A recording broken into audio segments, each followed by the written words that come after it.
baller. Shout out to Hoop Journey. Yo, what's going on, guys? Julian from Hoop Journey here. Make sure you guys give this video a like and subscribe to the channel if you haven't already. But today we have breaking news. Carmelo Anthony just has been traded to the Oklahoma City Thunder for Enes Kanter, Doug McDermott, and a second-round pick. You know, not the best trade, especially for somebody like Carmelo Anthony, but it was probably the best thing they got offered, or the only thing Carmelo would sign his waiver that he would allow the trade to happen. You know, maybe they got a better offer, but Carmelo's looking to go for a contender, and OKC's looking like they can contend now with Paul George, Russell Westbrook, and Carmelo. Steve Adams is a great defender for them. But getting into the numbers, Carmelo Anthony last year averaged 22, 6, and 3 for the Knicks, so not too bad from the vet.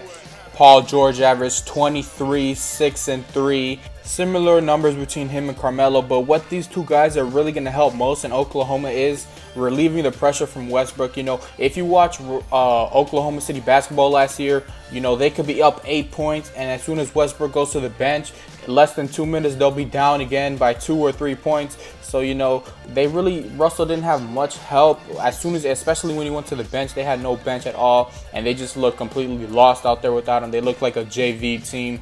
But with these two guys, you know, it's going to be a very interesting season. You know, everybody knows Russell had that amazing season, averaging 31, 10, and 10, that triple-double.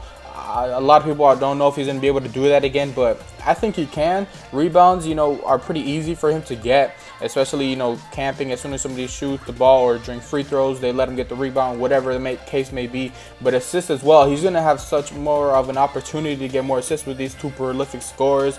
And Paul George, Carmelo Anthony, if they get hot, man, they are game changers. You know, Carmelo can knock down shots easily. Paul George can knock down shots easily and just create space to make a shot. And, you know, Russell's going to be able to get those 10 assists, I think, easily. Well, I don't want to say easily because that's a hard thing to do.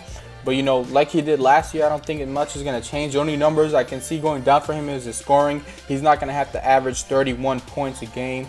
But he's still going to want to because he's still their #1 player. He's still their go-to guy. This is his court. These two guys are joining him this year, so it's his team. So, you know, whatever he wants to do, he can do. But I definitely think his scoring numbers are going to go down, maybe average anywhere from 27, 28 points a game, which is still really good. Don't think he's an average 31, but I definitely think he can maybe go for another season of averaging a triple-double. It's going to be hard to do, but I think his numbers are still going to be great. He's going to have a great year. And, you know, I'm very interested to see what Carmelo does. You know, Carmelo, he's getting a lot of scrutiny.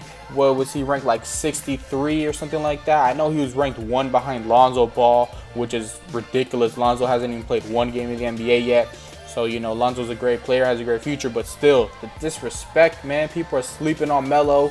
Really excited to see what they do. Paul George, you know, creating space like that, like you just saw, he's going to be able to do on the daily and put up numbers for Oklahoma City and going to be electrifying. You know, I know Thunder fans are very excited to see what happens. Losing Enes Kanter and Doug McDermott, you know, it's not that bad. Enes Kanter is going to have a bright future now. You know, he's going to be able to develop more. He came off the bench last year for Oklahoma.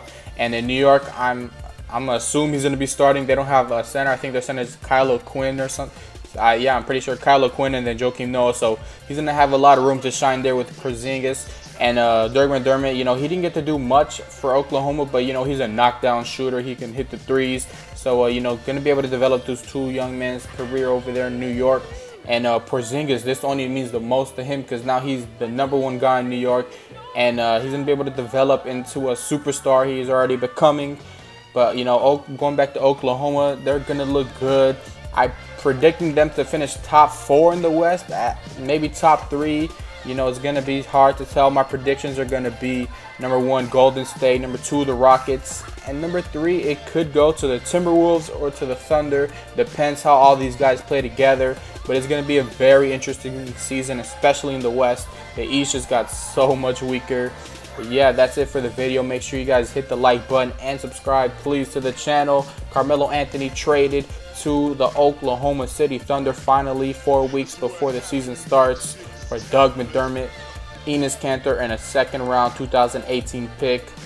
And that's the end of the video. I'm out.